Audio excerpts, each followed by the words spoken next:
Hi, my name is Dr. Charles, and the pretty lady next to me is one of my favorite patients, Lori. And between us is my dog, Dolce. Now, I've got somewhat of an unusual weight loss tip to share with you today. A tip that's been right under our noses our whole life. Literally. It's also one of the most important tips that I've shared with my patients in the clinic here in Fishers, Indiana. It's a very simple tip that could help you quickly lose 1 to 2 inches from your belly in under a week. Now, I need you to listen very closely. This video contains one of my biggest fat-burning secrets. And I don't know how long this video will be up, so please be sure to watch it from beginning to end while it's still here. Okay, so you're probably thinking to yourself, listen, I've tried every diet known to man. I've given it my all, and it just keeps coming back. Well, let me stop you right there. This is not some magical weight loss pill.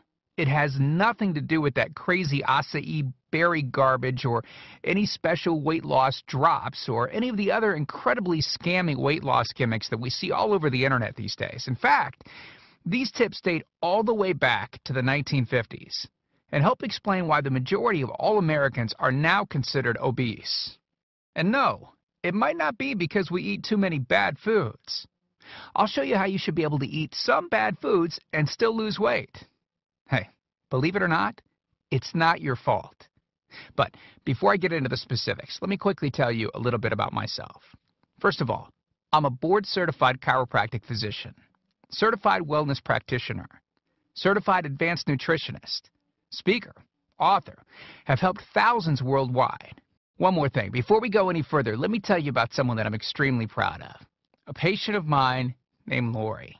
Now, she was your typical working mom with 3 children to take care of. Yes, I said 3. Lori was my guinea pig at the beginning and helped me create this program. Now, she comes from a very poor line of genetics, obesity, diabetes, heart disease, etc.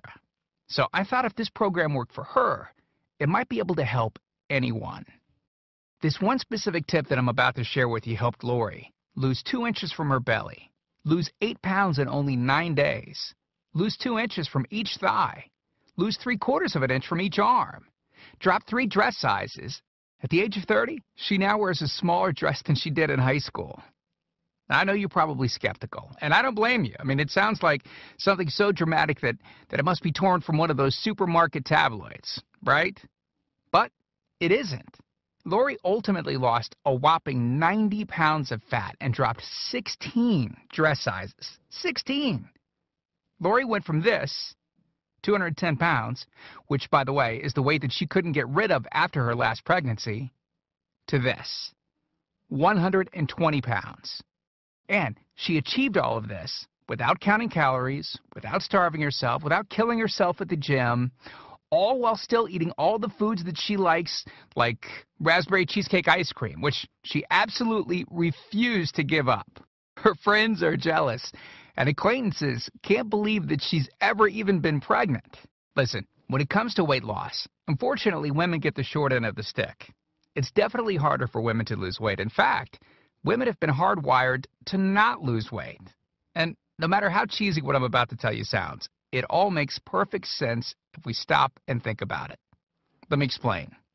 It all stems back to the hunter-gatherer days of our ancestors. Men weren't built for fat storage at all. Men were built to be lean and fast to hunt food. How men can even accumulate fat at all goes completely against our genetics. On the other hand, women were built for fat storage to be able to survive and care for children during famine. Their essential minimal fat stores are many times higher than men. Women were built to accumulate as much fat as possible and to not lose those accumulations for childbirth, milk production, and child rearing.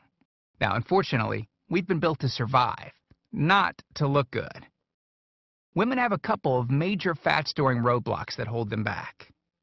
First of all, women's fat cells are bigger and have more fat-storing enzymes in them.